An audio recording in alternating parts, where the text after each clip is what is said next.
الحمد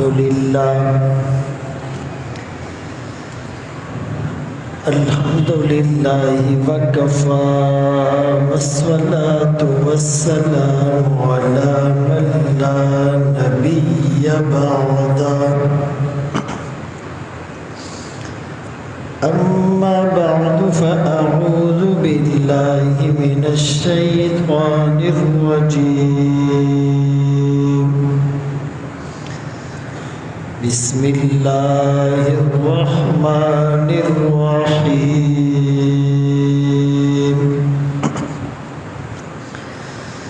واتقوا فتنة لا تصيبن الذين ظلموا منكم خاصة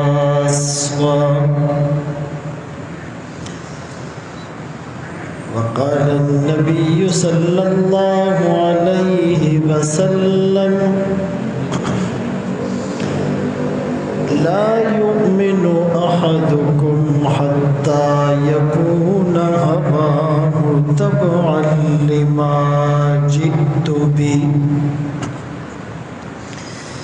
صدق الله مولانا العظيم وصدق رسوله النبي الأمي الهاشمي المدني الكريم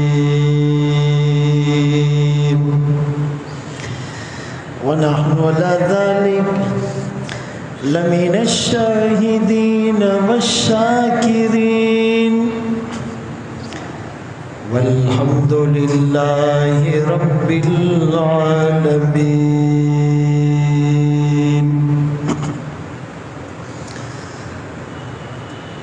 دل مایوس میں وہ شورش برپا نہیں ہوتی،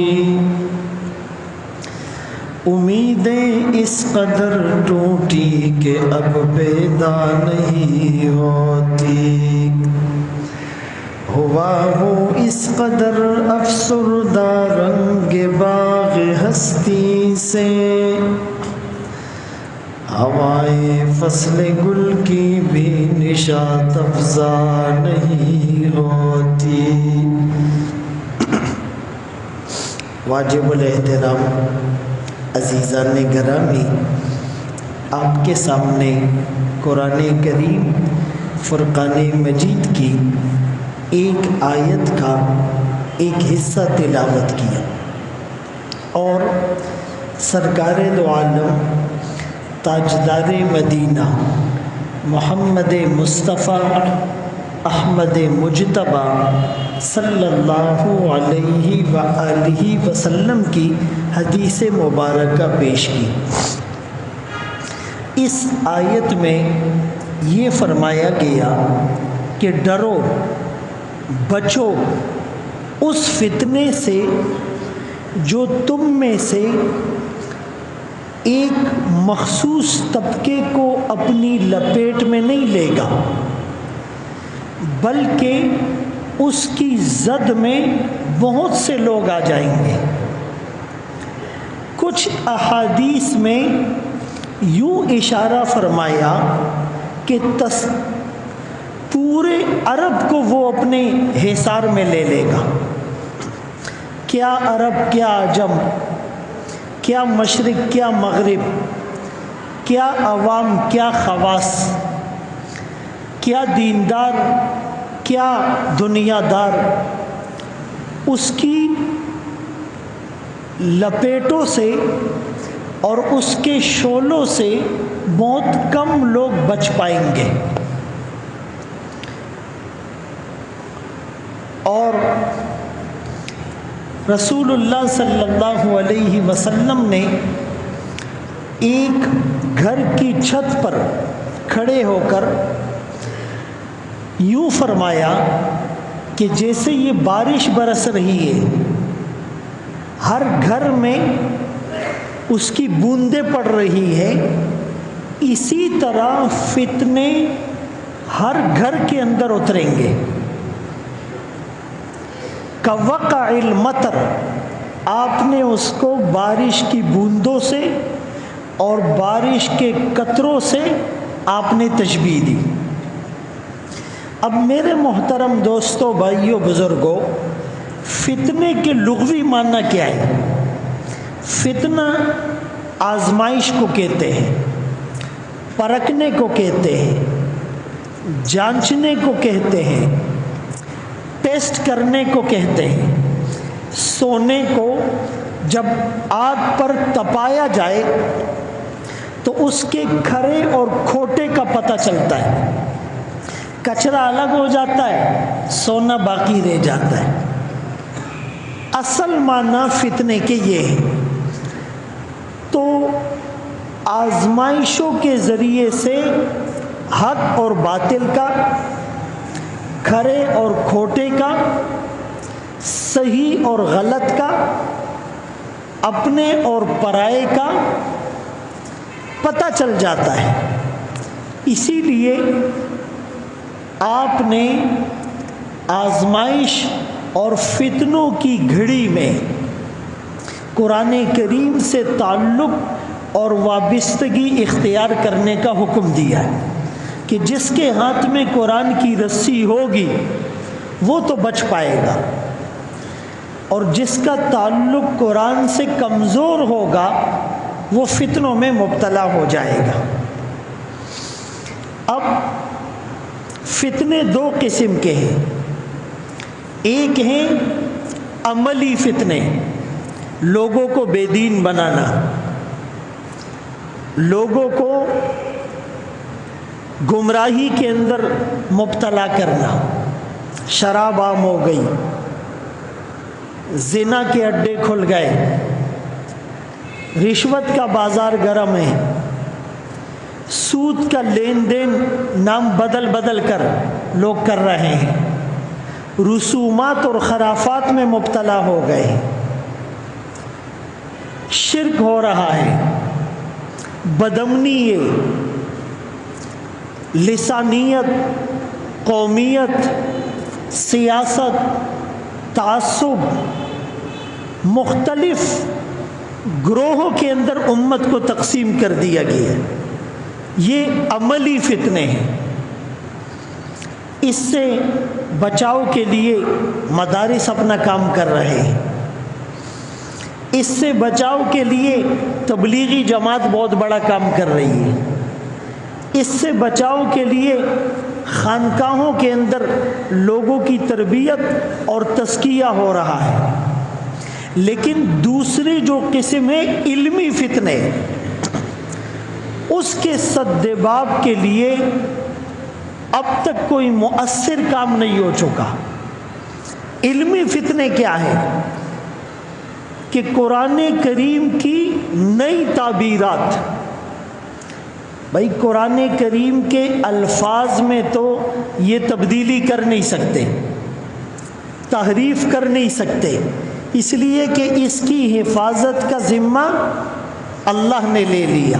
انا نحن نزلنا الذکر وانا لہ لحافظون، بے شک ہم نے اس قرآن کو نازل کیا اور ہم اس کی حفاظت کرنے والے ہیں۔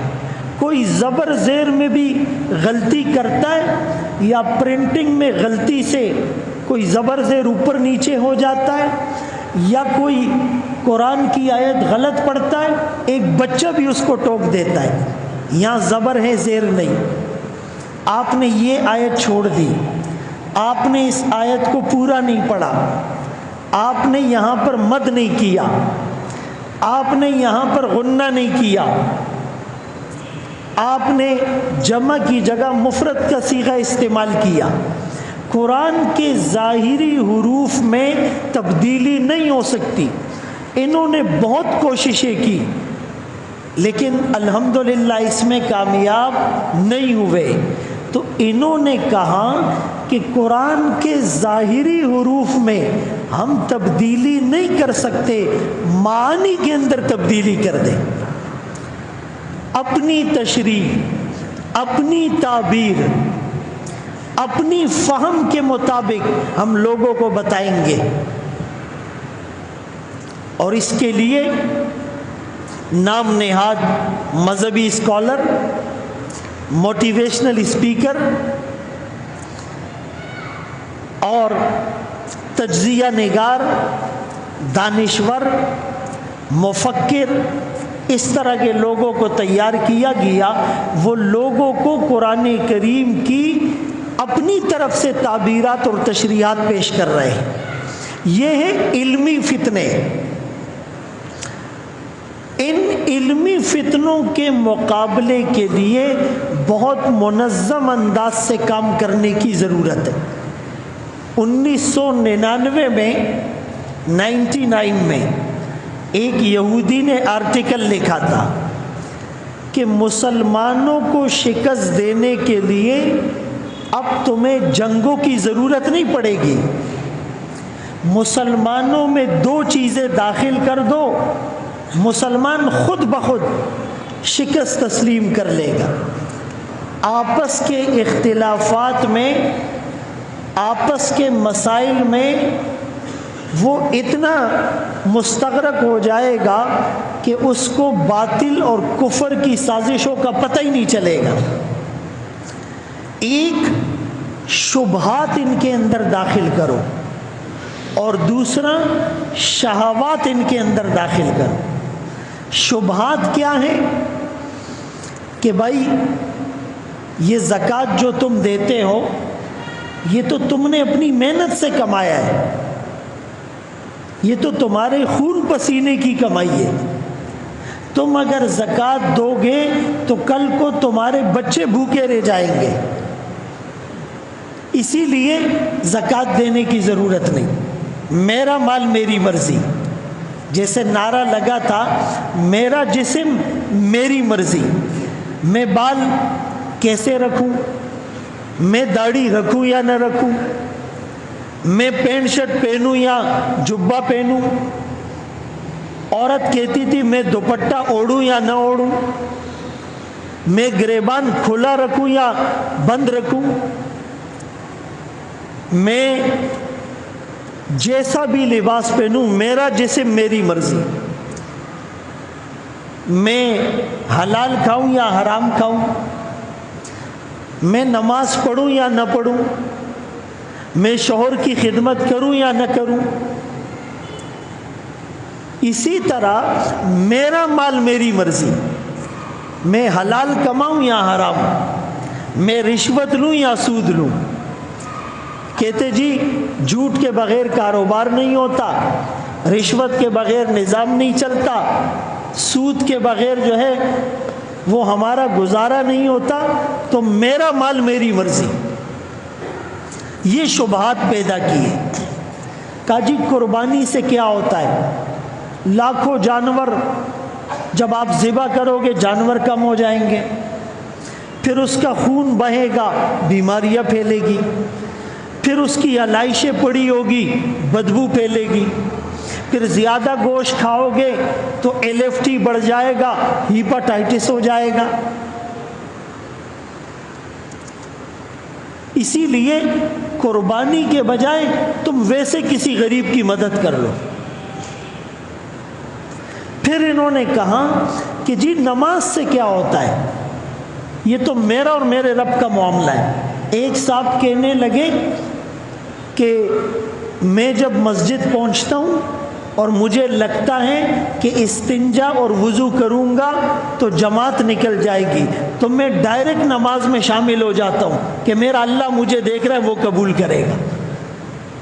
میں نے اس کو کہا یہ تو آپ نے اللہ کی بات نہیں مانی۔ کہا وہ کیسے؟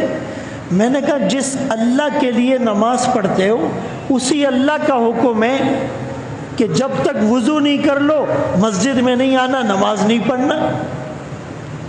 اب ان کے پاس جواب نہیں۔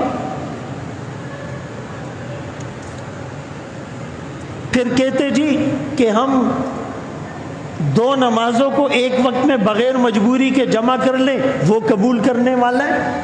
تو میں نے ان سے کہا کہ بھائی ایک موقع پر تو اللہ کے رسول صلی اللہ علیہ وسلم نے 2 نمازوں کو جمع کیا ہے، اگر آپ ہر وقت 2 نمازوں کو جمع کرو گے تو پھر اللہ نے قرآن میں جو کہا ان الصلاۃ کانت علی المؤمنین کتابا موقوتا، اللہ نے مومنوں پر نماز کو وقت مقررہ میں فرض کیا ہے، تو پھر اس آیت کا کیا مطلب؟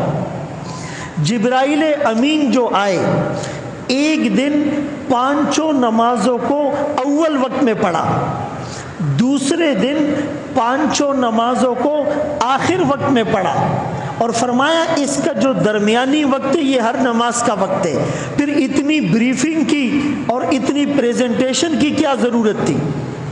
تو یہ لوگ دیندار بن کر آپ کے ذہن میں شبہات پیدا کرتے ہیں، کہتے جی حج سے کیا ہوتا ہے؟ آپ لاکھوں روپے خرچ کرتے ہو، آپ بار بار عمرے کرتے ہو، اس کے بجائے کسی غریب کا علاج کر لو، کسی بے گھر کو گھر بنا دو، کسی لڑکی کی شادی میں اس کی ہیلپ کر لو، کوئی ہاسپٹل بنا لو۔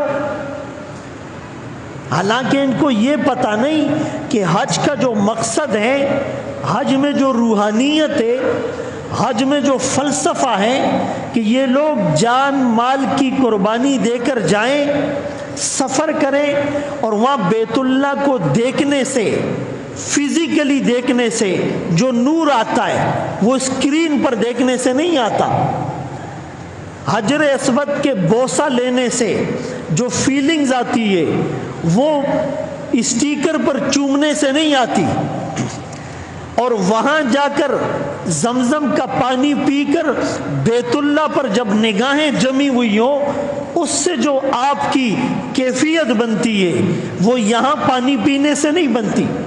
اور صفا مروہ کی سعی کرتے وقت آپ کو جو استحضار ہوتا ہے کہ اماں ہاجرہ نے اس وقت دوڑ لگائی جب اے سی نہیں تھا، جب پانی نہیں تھا، جب لوگ نہیں تھے، جب پاؤں میں پراپر جوتے نہیں تھے، جب فرش ایسا ماربل کا نہیں بنا ہوا تھا، تو اس وقت وہ چکر جو لگائے میرے اندر بھی وہ قربانی کا جذبہ آ جائے۔ اور پھر مینا کے اندر اور عرفات کے اندر سخت گرمی میں اور ننگے سر اور احرام کی حالت میں اور لاکھوں لوگوں کے بیچ میں جب آپ دعائیں مانگتے ہو تو آپ کو وہ منظر یاد آتا ہے جو حجۃ الوداع کے موقع پر رسول اللہ صلی اللہ علیہ وسلم نے 1,00,000 کم و بیش 24,000 کے مجمع میں گھنٹوں اس امت کے لیے دعائیں مانگی تھی۔ تو جب تک آپ پریکٹیکلی وہاں پر اپیئر نہیں ہوتے آپ کو یہ سارا تصور نہیں آ سکتا، یو کانٹ امیجن۔ لیکن وہ کہتے نہیں جی اس کی کیا ضرورت ہے۔ ان لوگوں کو آپ یہ کہیں کہ تم 10 کروڑ کے گھر میں رہتے ہو، 1 کروڑ کا گھر لو، 9 کروڑ غریبوں پر خرچ کر دو۔ آپ کے پاس کروڑوں روپے کی 10 گاڑیاں گھر میں کھڑی ہوئی ہے، آپ 1 گاڑی رکھو، باقی بیچ کر غریبوں کی مدد کر لو۔ آپ شادی میں 10 کروڑ لگاتے ہو، 50 لاکھ میں شادی کرو، سارے 9 کروڑ غریبوں کو دے دو۔ آپ 50 ہزار کا سوٹ اور 1 کروڑ کی گھڑیاں اور 1 لاکھ کے جوتے پہنتے ہو، برانڈڈ چیزوں کو چھوڑ کر ضرورت کی مناسب سستی چیزیں خرید کر باقی غریبوں کو دے دو۔ وہاں پر ان کا ذہن کام نہیں کرے گا، لیکن حج پر، عمرے پر، تبلیغ پر یہ اعتراضات کریں گے۔ عورت کے ذہن میں یہ شبہ ڈالا کہ جی پردہ تو دل کا ہوتا ہے، ظاہری پردے سے کچھ نہیں ہوتا، بس دل آپ کا صاف ہونا چاہیے۔ یعنی صحابہ اکرام کے دل سب سے زیادہ پاکیزہ تھے، اور ازواج مطہرات امت کی مائیں تھی۔ ان کو حکم ہے کہ جب تم ازواج مطہرات سے جو تمہاری اور امت کی مائیں ہیں، جن کے دل پاکیزہ ہیں، ان ان سے کچھ مانگو فاسألوہن من وراء حجاب، پردے کے پیچھے سے مانگنا، ان کو تو یہ حکم ہے۔ اور ادھر جس کا دل گندا ہے، کچرا کنڈی کا ڈھیر بنا ہوا ہے، ہر وقت غلط خیالات کی آماج گاہ بنا ہوا ہے، یہ کہتا ہے جی دل صاف ہونا چاہیے، پردے کی ضرورت نہیں ہے۔ تو یہ ایک منظم سازش کے تحت شبہات کو داخل کیا گیا، اور انہی شبہات میں سے یہ بھی ہے کہ جی دین پر کوئی مولوی کے ٹھیکیداری ہے، ہر آدمی سے دین کی بات سنو۔ کل ایک جگہ ہم بیٹھے ہوئے تھے، اس نے کہا جی میں تو اس کو بھی سنتا ہوں، اس کو بھی سنتا ہوں۔ میں نے کہا یار آپ ہر ایک کو نہیں سنیں، علماء کو سنیں۔ کہا یہ کیا بات ہوئی، یہ تو ٹھیکیداری ہو گئی، دین کسی کا ہے تو نہیں، ہمیں دین کی بات کہیں سے بھی ملے ہم تو سنیں گے۔ میں نے کہا وہ جو سامنے موچی بیٹھا ہوا ہے آپ اس سے اپنا علاج کراؤ گے؟ بولا نہیں۔ میں نے کہا وہ جو سامنے ہیئر ڈریسر ہے بالوں کی کٹنگ کرتا ہے آپ اس سے جوتا سلواؤ گے؟ بولا نہیں۔ میں نے کہا وہ جو سبزی والا ہے اس سے آپ سونے کے بھاؤ اور سونے کا مشورہ کرو گے؟ کہا بالکل نہیں۔ میں نے کہا وہ جو لوہار ہے اس لوہار سے آپ لکڑی کی بات کرو گے؟ بولا نہیں۔ میں نے کہا وہ جو کارپینٹر ہے لکڑی والا اس سے آپ کپڑے کی معلومات لوگے؟ بولا نہیں۔ میں نے کہا وہ جو انجینئر ہے پل بناتا ہے اس سے آپ آپریشن کراؤ گے؟ بولا نہیں۔ میں نے کہا وہ جو ڈاکٹر ہے اس ڈاکٹر سے آپ اپنا گھر بناؤ گے؟ بولا نہیں۔ میں نے کہا وہاں تو کہتے ہو ہر شعبے کے لوگوں سے معلومات لو، دین اتنا لاوارث ہے کہ موچی بھی فتوے دے رہا ہے، نائی بھی دین کی بات کر رہا ہے، ڈاکٹر بھی کہہ رہا ہے اس مولوی کو پتہ نہیں مجھے پتہ ہے، اللہ فقیر صاحب کو پتہ ہے۔ تو میں نے کہا یہی تو ہماری بدقسمتی ہے، ہر آدمی مولوی بنا ہوا ہے۔ بھائی قرآن پڑھنے پر پابندی نہیں، لیکن قرآن ان سے پڑھو جن کو پڑھنا آتا ہے، جن کے استادوں کی سند محمد الرسول اللہ صلی اللہ علیہ وسلم تک پہنچتی ہو۔ یہ ہمارا کباڑہ اس لیے ہو گیا کہ ہر آدمی کیمرہ سامنے لگا کر ٹی وی پر بیٹھ کر اسکالر بن جاتا ہے، فتوے جھاڑتا ہے، اور آپ لوگ بھی بڑے غور سے سنتے ہو۔ یہ بڑی اچھی بات کر رہا ہے۔ بہرحال میں عرض یہ کر رہا تھا، ایک شبہات لوگوں کے دلوں میں ڈالنا، اور آپ کو پتہ ہے یہ کیسے کہ بعض یورپی ممالک میں جب پی ایچ ڈی کے لیے مسلمان جاتے ہیں ان میں دیندار بھی ہوتے ہیں اور دنیا دار بھی، تو ان سے ایسے تھیسز لکھوائے جاتے ہیں، ایسے مقالے اور ٹاپک ان کو دیے جاتے ہیں کہ جب اس پر وہ ریسرچ کرتے ہیں، تھیسز لکھتے ہیں، آرٹیکل لکھتے ہیں، مقالہ لکھتے ہیں، تو غیر محسوس طریقے پر تشکیک کا پودا ان کے ذہنوں میں جنم لیتا ہے، شکوک اور شبہات پیدا ہو جاتے ہیں، اس کو پتہ ہی نہیں چلتا ہے، لیکن اسلام کے بارے میں اس کے ذہن میں انتشار آ جاتا ہے۔ اس کو کہتے ہیں مستشرقین۔ ان لوگوں کا سب سے بڑا مقصد کہ مسجد کے ممبر و محراب کے اس مولوی سے آپ کو بدظن کر کے آپ کا تعلق کمزور کر دیا جائے، پھر یہ آپ کے عقیدے پر ڈاکہ ڈالیں گے۔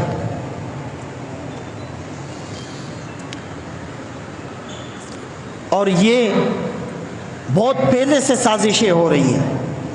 کبھی کہا جاتا ہے کہ جی انسانیت ہی بڑا مذہب ہے، humanity is a best religion. کوئی یہودی، کوئی عیسائی، کوئی دین ابراہیمی، کوئی اسلام، کوئی ہندو مت، کوئی بدھ مت، کوئی جو ہے وہ زرتشت، کوئی جو ہے وہ دین نہیں ہے، بس سیکولر مائنڈڈ، آپ کو جو اچھا لگے جو سمجھ میں آئے آپ اس پہ عمل کرو۔ حالانکہ قرآن نے واضح طور پہ کہا ان الدین عند اللہ الاسلام، اللہ کے ہاں جو پسندیدہ دین ہے وہ دین اسلام ہے۔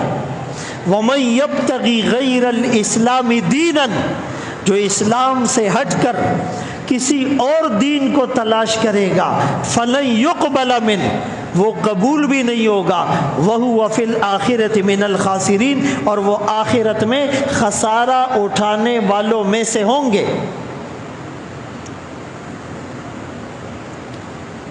تو اس طرح یہ شکوک اور شبہات، اور ایک چیز ہے شہوات۔ شہوات کیا ہے؟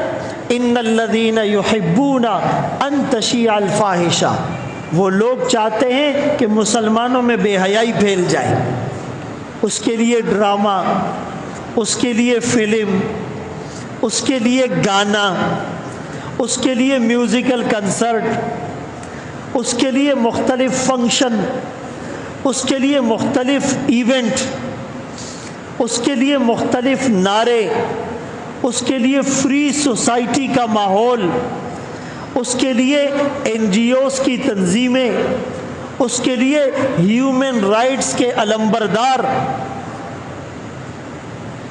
اور اس کے لیے جہاز میں ایئر ہوسٹس، بس میں بس ہوسٹس، اور ہاسپٹل کے کاؤنٹر پر بے پردہ عورتیں، اور اسکول کے ریسیپشن پر بے پردہ لڑکیاں، اور دکانوں میں سیلز گرل، بڑے بڑے شاپنگ مال میں آپ دیکھیں خوبصورت لڑکیوں کو شریعت کے خلاف لباس پہنا کر جگہ جگہ پھیلا دینا کہ مسلمان بچہ اور مسلمان نوجوان ہر وقت اسی میں مگن رہے۔ پھر وہ نماز پڑھتا ہے، کہتے جی خیالات بہت آتے ہیں۔ اور ابھی تو موبائل نے ساری چیزوں کی کمی پوری کر دی۔ موبائل میں سارا دن یہ چیزیں دیکھتے ہیں، نماز میں کھڑے ہوں گے تو دل کی تار اللہ سے کیسے جڑے گی؟ پھر تلاوت کرنے کو کس کا جی چاہے گا؟ پھر وہ ایک صفحہ پڑھے گا، ذہن میں وہی ہلچل شروع ہو جائے گی۔ وہ نماز پڑھ کر بیان سن کر نکلے گا، جیسے ہی مسجد سے باہر نکلے گا ادھر ادھر نظر پڑے گی، سب ختم۔ بازار میں جائے گا، ساری چیزیں ختم۔ آپ کو پتہ ہے کہ آئی ایم ایف اور یورپی یونین اور بعض مالیاتی اداروں نے اسلامی ممالک کو جو امداد دی، جو قرض دیا، جو فنڈ دیا، اس میں شرط یہ لگائی کہ آپ ڈراموں کو پروموٹ کریں گے، آپ کلچرل ویلیوز جو ویسٹرن کلچر ہے اس کو پروموٹ کریں گے، آپ سائن بورڈز پر لڑکیوں کی تصویریں لگائیں گے، تب آپ کو یہ امداد دی جائے گی، ورنہ نہیں دیں گے۔ یہ شرائط میں لکھا ہے۔ آپ بتائیں ان کا اس سے کیا کام؟ ان کو پتہ ہے کہ مسلمان نوجوان کو اگر ہم ڈائیورٹ کر سکتے ہیں وہ اس طریقے کر سکتے ہیں۔ پھر فلسطین میں بمبارمنٹ ہو، اس کو کیا پرواہ ہے؟ وقتی طور پہ ٹویٹ کر لے گا، وقتی طور پہ پوسٹ بھی چلا لے گا، وقتی طور پہ احتجاج بھی کر لے گا، لیکن فوراً اس کا ذہن دوسری طرف ڈائیورٹ ہو جائے۔ تو میرے محترم دوستو، بھائیو، بزرگ، رسول اللہ صلی اللہ علیہ وسلم نے اس وقت ان فتنوں کی جو نشاندہی کی تھی وہ ساری چیزیں ایک ایک کر کے ہم دیکھ رہے ہیں، لیکن سمجھ نہیں رہے۔ آج بھی ہمارے پاس اپنے عقائد کو مضبوط کرنے کے لیے وقت نہیں ہے۔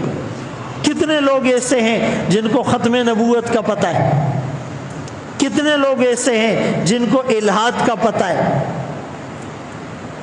کتنے لوگ ایسے ہیں جن کو استشراق کا پتہ ہے، کتنے لوگ ایسے ہیں جن کو مغربی استعمار کا پتہ ہے، کتنے لوگ ایسے ہیں جن کو یہود و نصارہ کی این جی اوز اور ان کے تحت چلنے والے جو ادارے ہیں ان کا پتہ ہے، جیسے رینڈ کارپوریشن۔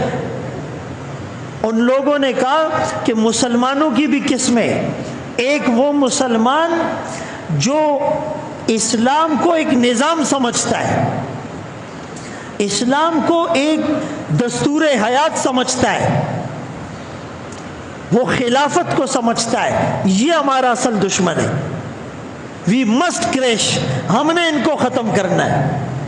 اور دوسرا وہ مسلمان ہے جو پڑھنے پڑھانے میں مصروف ہے، اس کی ساری توجہ پڑھنے میں، پڑھانے میں، فقہ میں، حدیث میں، اصول فقہ اور اصول حدیث میں، لیکن وہ اور یہ پہلا طبقہ جب مل جائے تو یہ بھی ہمارے لیے خطرناک ہو سکتا ہے، اسی لیے اس کو بھی بدنام کرنا ہے۔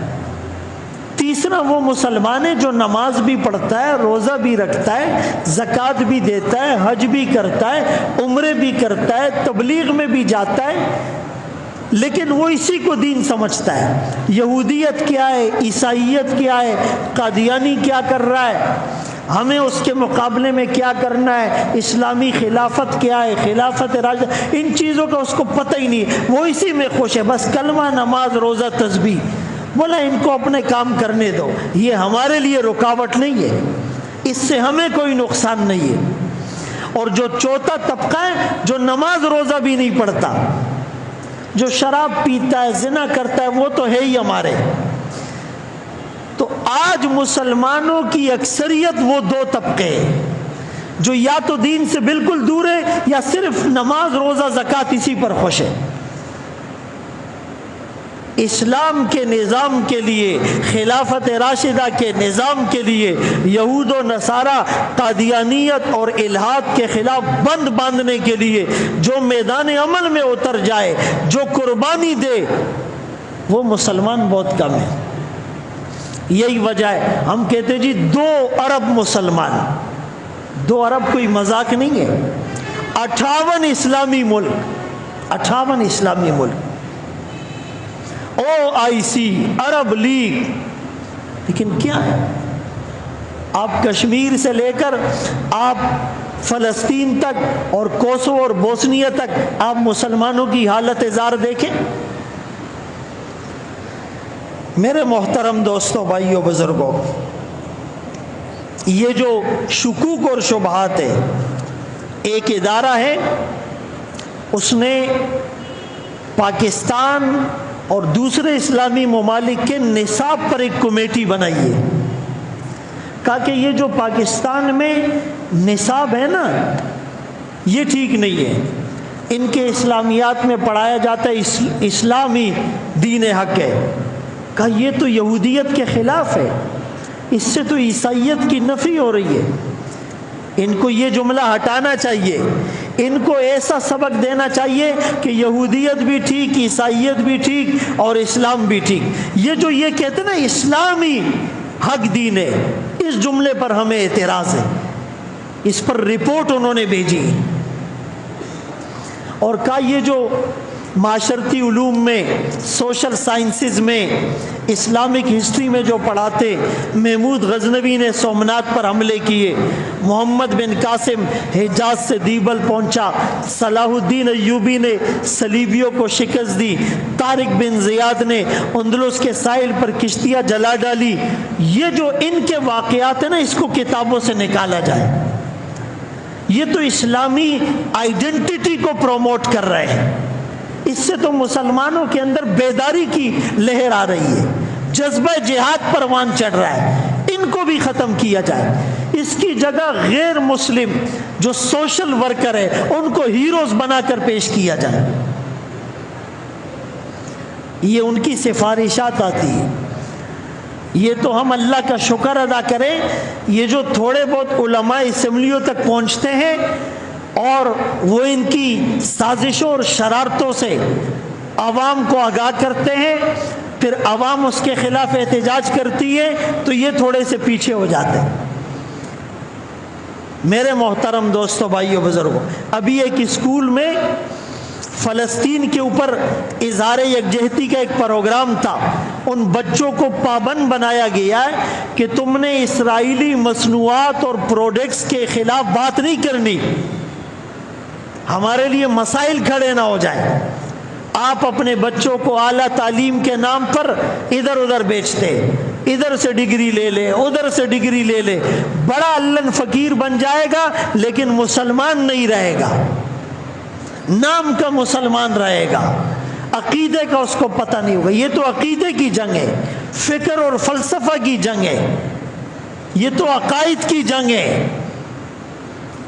وہ کہتے کہ یہ مسلمان ایسا رہے جو ہمارے لیے رکاوٹ اور درد سر نہ بنے۔ اسی لیے علماء سے اپنا تعلق مضبوط رکھیے۔ جتنی تحریکات یا جتنے احتجاج یا جتنے دینی پروگرام ہوتے ہیں اس میں شرکت کرے، تب آپ کو پتہ چلے گا کہ ہمارے ساتھ گیم کون سا ہو رہا ہے۔ اللہ تعالیٰ ہم سب کو ان باتوں پر عمل کی توفیق نصیب فرمائے۔ وآخر دعوانا ان الحمد للہ رب العالمین۔